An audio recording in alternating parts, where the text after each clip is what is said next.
UNLV quarterback Matt Sluka has left the program after 3 games with UNLV. Now, he's only played 3 games ever at UNLV. He transferred over from Holy Cross. There's a reason why he left Holy Cross in the first place. It was because his head coach left Holy Cross to take the head job at James Madison when Curt Cignetti left for the Indiana job, right? So he became available on the market as it is, and he's saying that he was promised $100,000 by what his dad is saying was Brennan Marion, the offensive coordinator at UNLV. He is not going to get $100,000 from UNLV because in writing it was, you're only getting $3,000 per month as we have in your NIL deal. There are reports out there that say that after a 3-0 start, after his play, getting the Rebels to a point where they could be a college football playoff crasher, the family hired an agent. The agent tried to leverage the university, and the university said, nah, we're not going to do that. We're good. And so now he's using his red shirt. Remember, you can play in 4 games in college football now and still be eligible to use your red shirt year. So he is going to use his red shirt year because he only has 1 year of eligibility left. Okay, that's where we're at right now. Both parties in this situation are now toxic. Yes, in the 100%. Landscape of college football.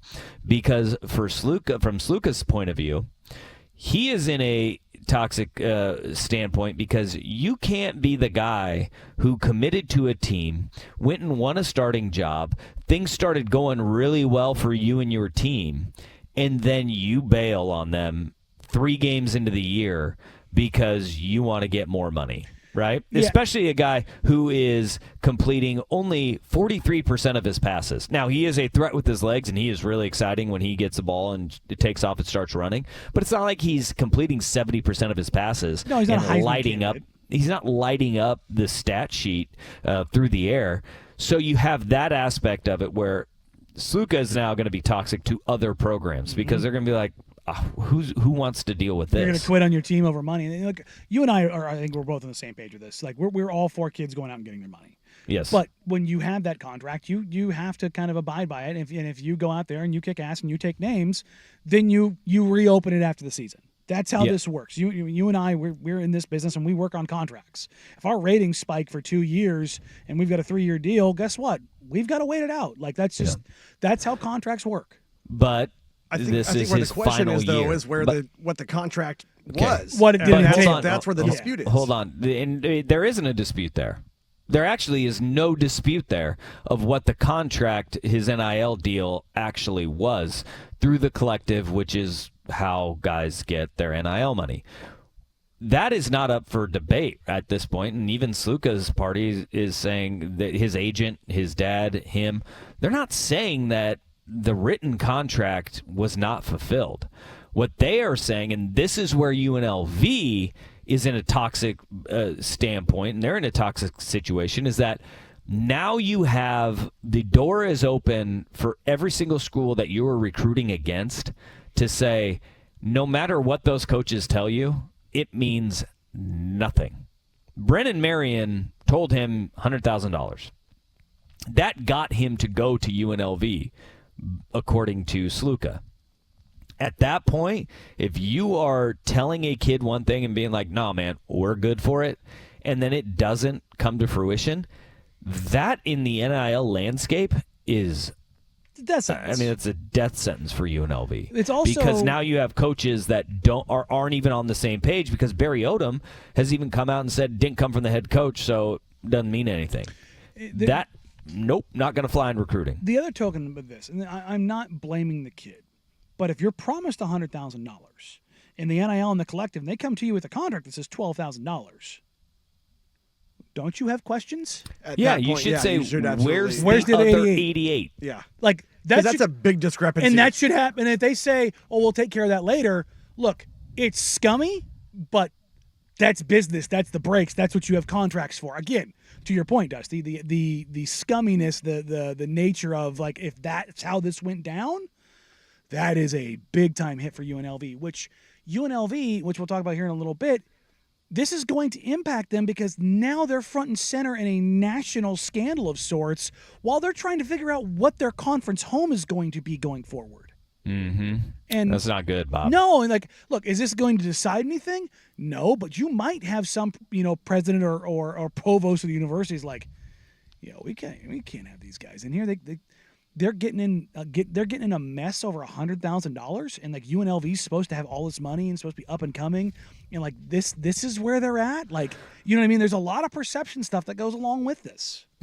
Do you think there is an element though of Sluka comes in? He obviously won the starting job in fall camp. Because of his transfer, he wasn't there during spring ball. And so they're going to turn to Haj Malik Williams at quarterback, who was their starting quarterback all spring and through the summer.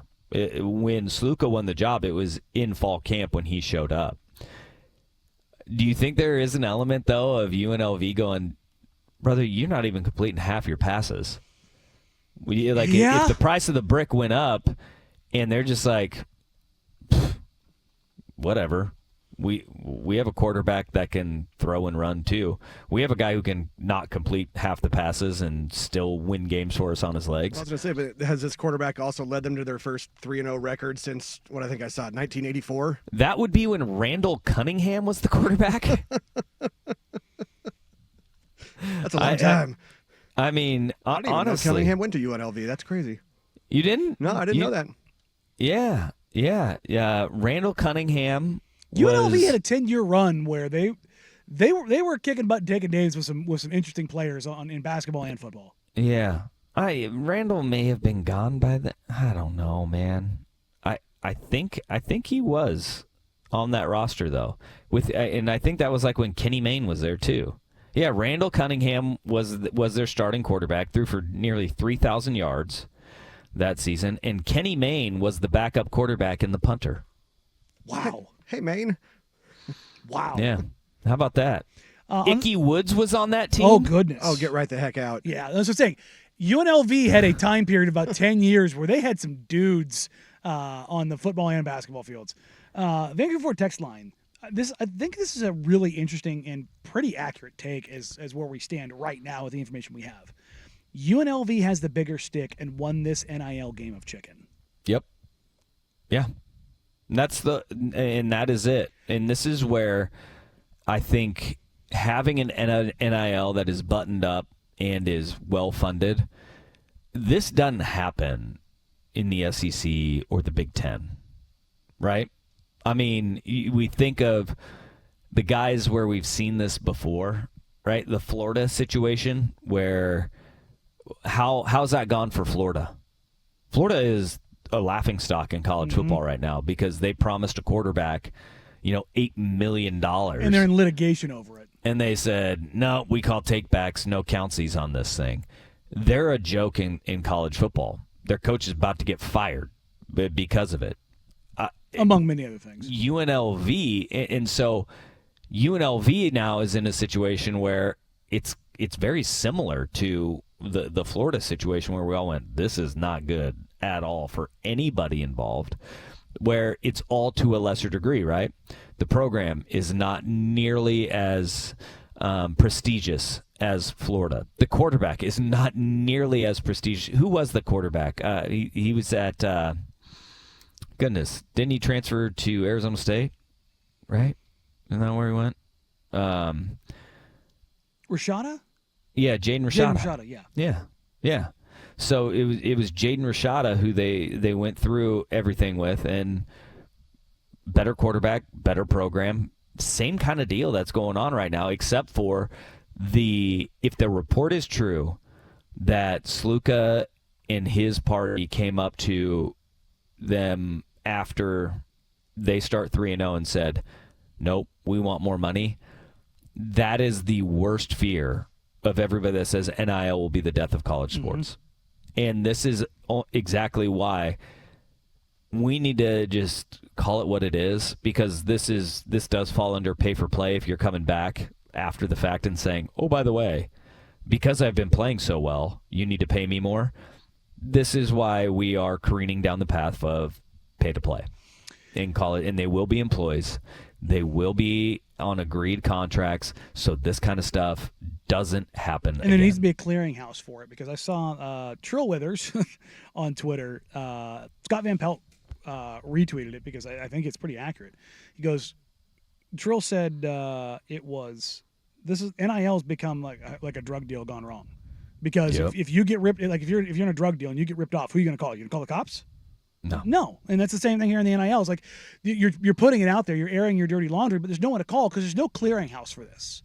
There's no league office. There's no one to check the validity of contracts. And I think that's when you talk about the oversight, that's where that kind of needs to come from. Is that like there needs to be a clearinghouse, not just for the university and the NIL collectives and having that in line, but there needs to be a central office that these contracts are run through. No doubt. Because you're going to cross state lines, not only with where these contracts take place, but like professional athletes who are getting paid, you have to have these contracts so that they're verified for you to get paid accordingly. Because if you go play a game, if you're in, let's say UNLV, and you go play in California, you have different tax codes. You have different things that go along with it. It's like this stuff it becomes pay for play. It becomes employees. That's where we're going with this. And it has to be in a centralized location where everybody is operating under the same guidance and rules. Oh, by the way, UNLV plays Fresno State, which is 3-1. Their lone loss to open the season was in the Big House to Michigan. Yeah. This is actually a big game for UNLV, and then you look down their schedule and what's in front of them. This is a team that has knocked off 2 Big 12 teams in Houston and Kansas. They are kind of the team that everybody's hot on to take a Group of 5 playoff spot. And coming up down their schedule, after Fresno, they have Syracuse, and then they have Utah State, and then they have Oregon State, Boise State. So look at that. 4 of their next 5 games, pretty damn important for UNLV, and their quarterback just bolts. Yeah, they're in a great spot right now. Golly. In a great spot right now.